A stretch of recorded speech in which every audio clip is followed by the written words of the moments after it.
Robert Johnson was exhausted as usual when he left work that day.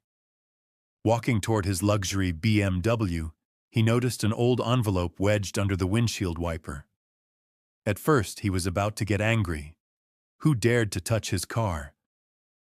But when he saw the shaky handwriting on the envelope, "Please read. You changed my life," he paused. When he opened the envelope, he found these words written on a crumpled piece of paper. "Dear guardian angel, I apologize for touching your car. I know it's not right, but I had no other way to reach you. You don't know me, but I know you very well. For 6 months, I've been watching you leave work every day at 6:30 p.m. You always walk past your car with the same hurried steps, talking on your phone, sometimes looking very tired. And every day, I've been sitting on that bench across the corner. Or rather, I was sitting there. My name is Michael. I used to wear suits like you. I had a small company, a beautiful home, and a loving family. Then illness came. Cancer. I sold everything I had to pay for treatment costs. The company went bankrupt. The house was foreclosed. My wife couldn't handle it and left with my children.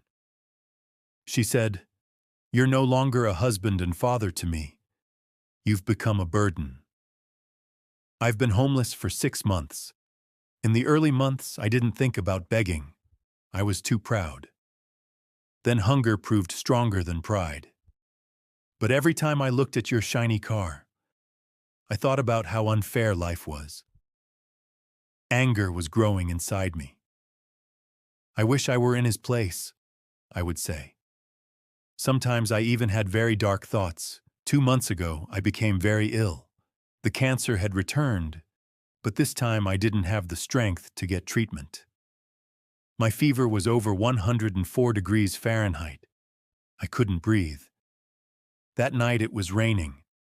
I was cold, shivering on that bench with the fear of death. I thought, if I die tonight, no one will notice. When I woke up in the morning, I was alive and there was a miracle next to me. A large bag containing medicine, warm soup, clean clothes, and $500. There was also a note. "Get well soon. Better days will come. Don't give up." The handwriting was beautiful and careful. I wanted to find out who left it. I wanted to check the security cameras, but the security guard laughed at me. "Who do you think you are? Get out of here." But I didn't give up. Every day I woke up with that bag. Sometimes there were books inside, sometimes fruit, sometimes vitamin pills. Each time there were different notes. I recommend you read this book. You seem to have a vitamin D deficiency. It's supposed to be sunny tomorrow. Take a walk in the park. These messages kept me alive. It wasn't just material help. It was emotional support. Knowing that someone cared about me. 3 weeks later, I had a big surprise. Inside the bag was a phone number and this note. "If you're looking for work, call. I'll give you a reference." I called. The voice on the other end sounded familiar, but I couldn't be sure. "Come tomorrow morning, you can work in cleaning," he said. That's when I became suspicious. This couldn't be a coincidence. I bribed the security guard, and he showed me the camera footage. I couldn't believe my eyes. It was you. You were secretly coming at night to help me. Getting out of your luxury car to bring hope to a homeless person. I cried a lot that night. Not from shame, but from gratitude. I can't forgive myself for the bad thoughts I had about you. While you were being kind to me, I was wishing you harm. I'm writing this letter because I don't just want to thank you. I want to tell you something. After I started working, I saved a little money every day. 3 months later, I rented a small room. 6 months later, I started my cancer treatment again. Doctors said my chances of recovery were high. A year later, one of my old clients offered me a small job.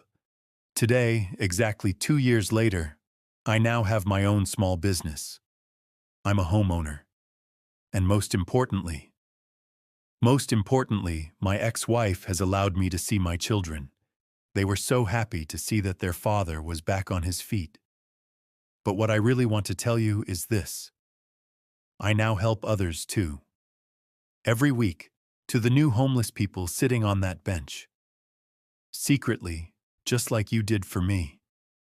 So they can find hope too. Did you see the young girl sitting on the bench this morning?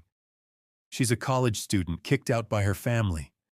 I'm helping her now. Quietly, just like you taught me. You didn't just give me money. You reminded me that I was human. You showed me who I could become. You taught me what true wealth is. But here's what I really want to tell you. Last week I went to the hospital for a checkup. While I was in the oncology ward, I saw a man crying outside the intensive care unit. He had a suit on, but it was very disheveled. His hair was messy. His eyes were swollen. I approached him. "My father is inside," he said. "He had a heart attack. The doctors don't give much hope." At that moment, I recognized you. Standing in front of me was the angel who had been secretly helping me for 2 years. But this time, you were the one who needed help. "I'm Michael," I said. "You don't know me, but I could see from your eyes that you recognized me." At that moment, everything was understood between us. You started crying, and so did I. "Thank you," you said. "You gave meaning to my life." "No," I said. "You saved my life." That day we waited together at the hospital by your father's side. I brought you coffee. I supported you, just like you had done for me. Your father recovered. He's healthy now. That's why I'm writing this letter. I want to show you that the kindness you gave came back to you. You may not realize it, but on that hospital day, when you were having your difficult moment, I was there for you. This is not a coincidence. This is life's justice. Thanks to you, I learned that kindness is like a boomerang. Every act of kindness you throw eventually comes back to you. I'm not on the bench anymore, but I notice you still look there every time you pass. Don't worry. I'm fine. And I'm very happy. Because now I'm also someone else's angel. With this letter, I have a small gift for you.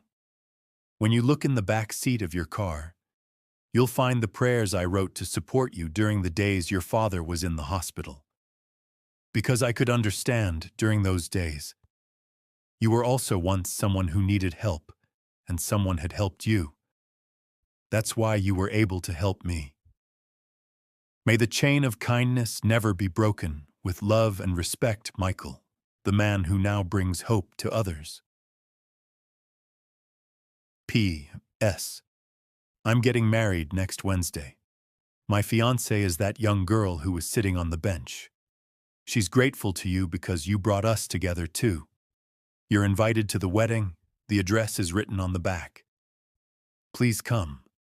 I owe you a thank you dance. When Robert finished reading the letter, tears were streaming down his face. When he opened the envelope in the back seat of his car, he saw the prayers written for him during those dark days when his father was in intensive care. Every line was carefully written, every word full of hope.